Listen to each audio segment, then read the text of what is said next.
नाजरीन, आपका आग टाइम्स में खैर मकदम है। मैं हूं नौशाद अंसारी। आदाब नाजरीन, आज पार्लियामेंट में वक्फ तरमीमी बिल को लेकर बहस चल रही है और काफ़ी लंबी तवील बहस चलेगी, तकरीबन 8 घंटा। ऐसे में क्या सरकार वक्फ तरमीमी बिल को पास करा पाएगी या बिल रद्द कर दिया जाएगा? इस सब मौजू को लेकर आज हम चेयरमैन अरशद जमाल साहब के पास आए हैं और उनसे जानना चाहते हैं कि चेयरमैन साहब, आज वक्फ तरमीमी बिल को लेके जो पार्लियामेंट में बहस चल रही है, क्या लगता है कि बिल पास हो जाएगी आसानी से या रद्द हो जाएगी? अब ये तो अभी बहस चल रही है। 8 घंटे का टाइम उस पर दिया है सरकार ने।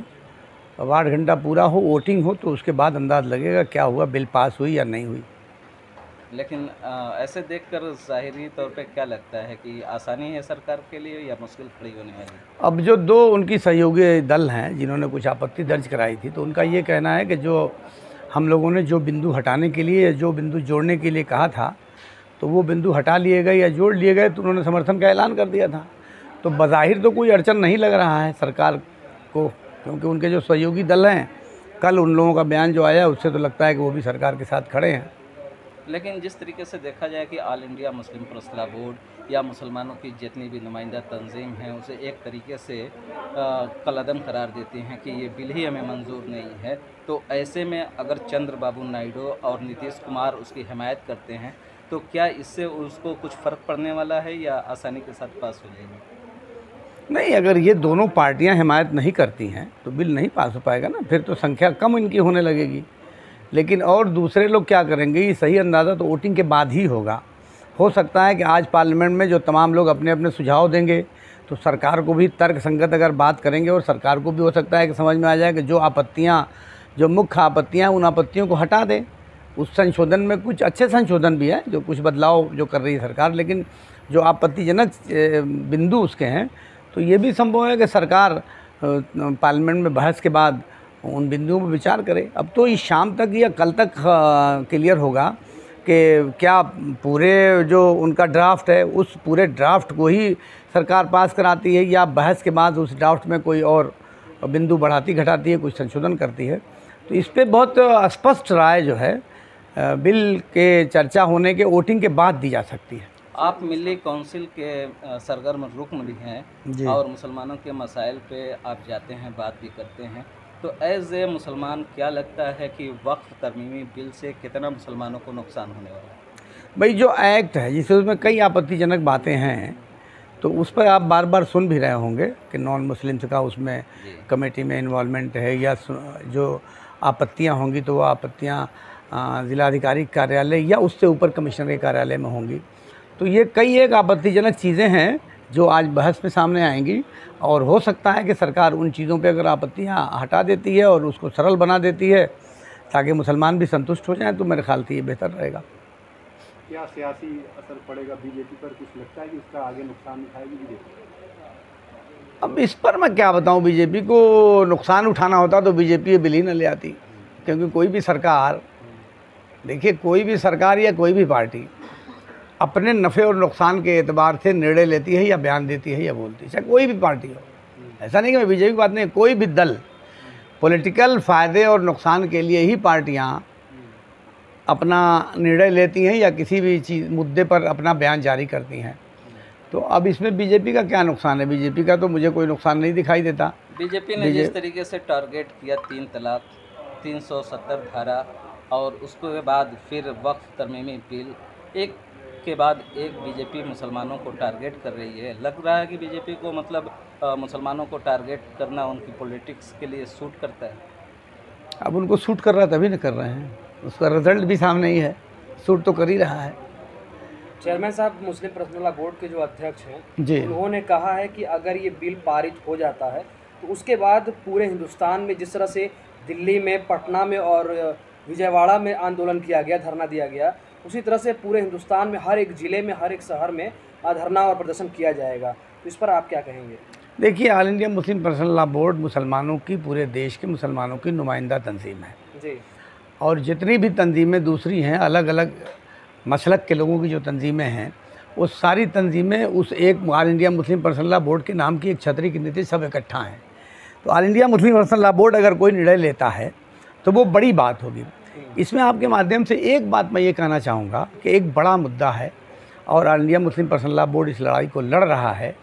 अवाम को बहुत सूझ समझ से, क्योंकि मंशा क्या है, मंशा तो लोगों उनका यही है, चाहे कोई भी हो, जो लोग ये बिल ले आ रहे हैं उनका मंशा यही कि रिएक्शन हो मुसलमानों में ताकि उनको राजनीति का लाभ मिले। तो इसमें आम मुसलमानों को बहुत सावधान रहने की ज़रूरत है।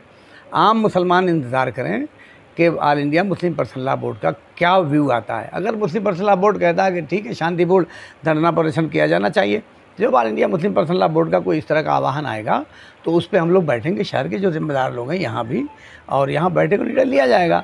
देखिए कोई भी चीज़ की, क्या कोई भी लोकतंत्र में किसी भी डिमांड को करने का या अपनी आवाज़ को उठाने का या कहीं भी मुद्दे पे विरोध करने का लोकतंत्र में आपको अधिकार हासिल है। लेकिन आप अपनी लड़ाई में उसी समय कामयाब हो सकते हैं जब आप शांतिपूर्ण रहें।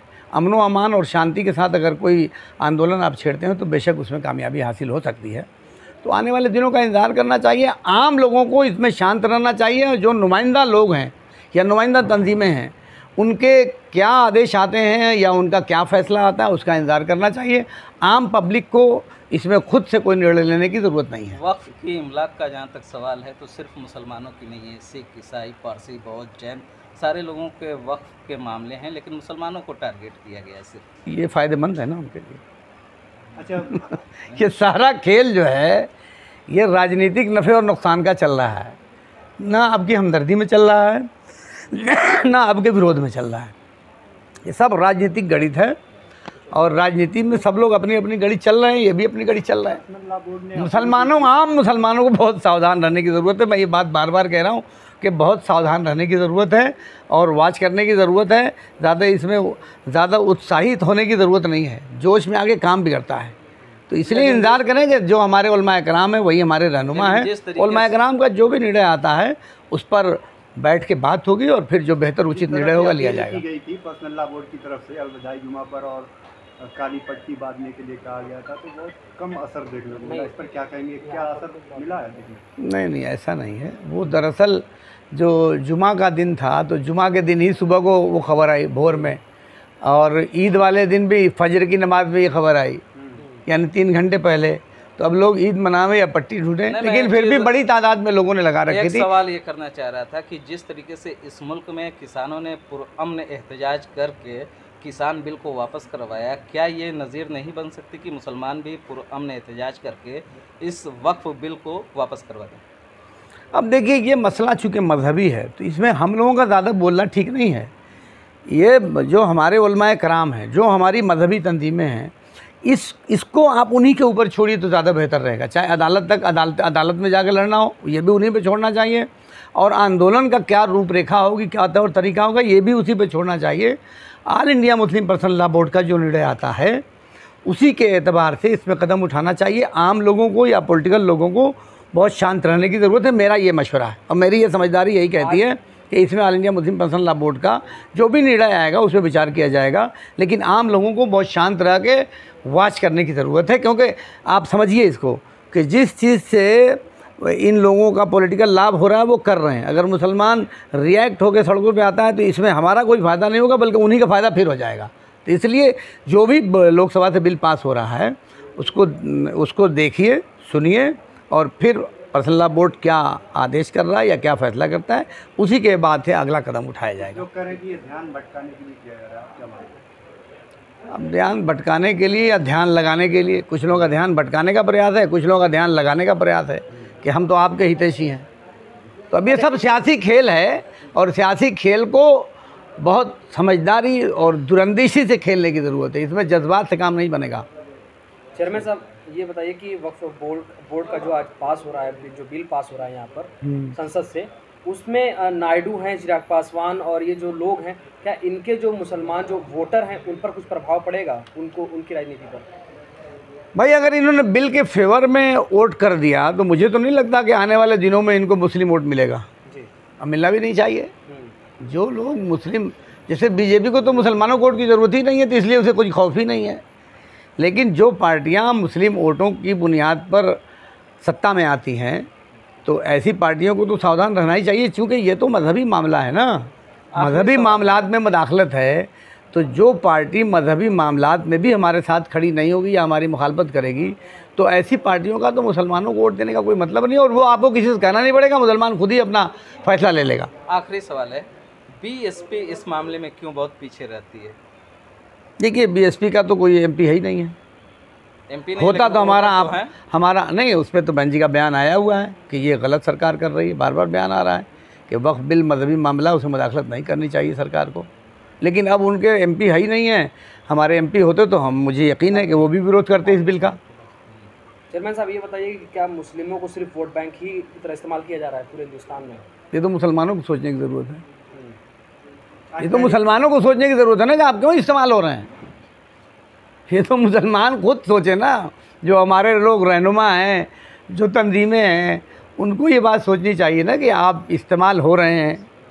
क्या संदेश रहेगा आपका लास्ट? नहीं, हमारा संदेश तो बहुत स्पष्ट है कि ये चूँकि मजहबी मामला है, इसमें उलमाए कराम ही निर्णय लेंगे क्या करना चाहिए। पॉलिटिकल लोगों को, सामाजिक लोगों को ज़रा इसमें शांत होकर इंतज़ार करना चाहिए कि क्या करना है। आवाम से मेरी यही अपील है कि शाम तक क्या फ़ैसला आता है, जो भी फ़ैसला आता है हम लोग इंतज़ार करेंगे कि all India Muslim personal law board का क्या निर्णय है। जो all India personal law board का निर्णय होगा उसी के एतबार से मुसलमानों को अपनी बात कहनी चाहिए। अगर उनकी तरफ से ये आता है कि धरना प्रदर्शन शांतिपूर्ण करना है तो ठीक है, देखा जाएगा। लेकिन मुसलमान आम नागरिकों को इसमें रिएक्ट होने की बिल्कुल भी ज़रूरत नहीं है, क्योंकि इससे नुकसान होगा और जो आपके विरोधी लोग हैं उनको लाभ होगा, वो यही चाहते हैं। तो इस बात को समझने की ज़रूरत है। नाजरीन, तो आप ये सुन रहे थे चेयरमैन अरशद जमाल को।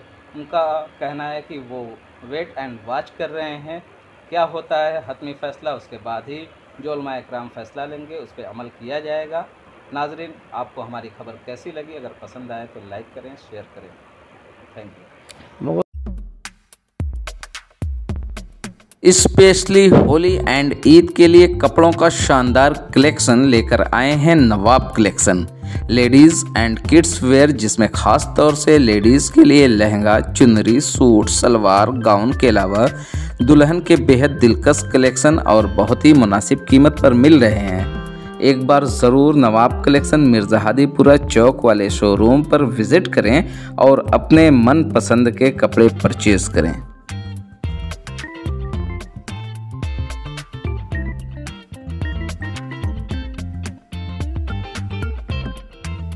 हेलो माओ, अगर आप भी अपनी इस ईद को स्पेशल बनाना चाहते हैं तो आपको एक बार कामरान्स फुटवेयर एंड ड्रेसेस बार जरूर विजिट करना चाहिए, जो कि आपका मिर्ज़ाहादीपुरा बाईपास मोड़ एक्सिस बैंक एटीएम के थिक साइड वाली गेली के अंदर ही है। यहां आपको लेडीज और जेंट्स के लिए हर प्रकार के चप्पल्स और शूज मिलेंगे और साथ ही लेडीज के लिए बहुत ही मुनासिब दाम में सूट्स भी मिलेंगे। लेडीज के लिए यहां कई प्रकार के चैपल मिलते हैं, जैसे high heels, flats, wages, sandals, boots, और जेंट्स के लिए भी यहां कई प्रकार के चैपल मिलते हैं, जैसे कि formal shoes, casual shoes, boots, sneakers, loafers. ये व्लॉग आपके लिए हमारे यहां लेडीज और जेंट्स के लिए उपलब्ध चप्पल के बारे में बताया गया है। आप हमारे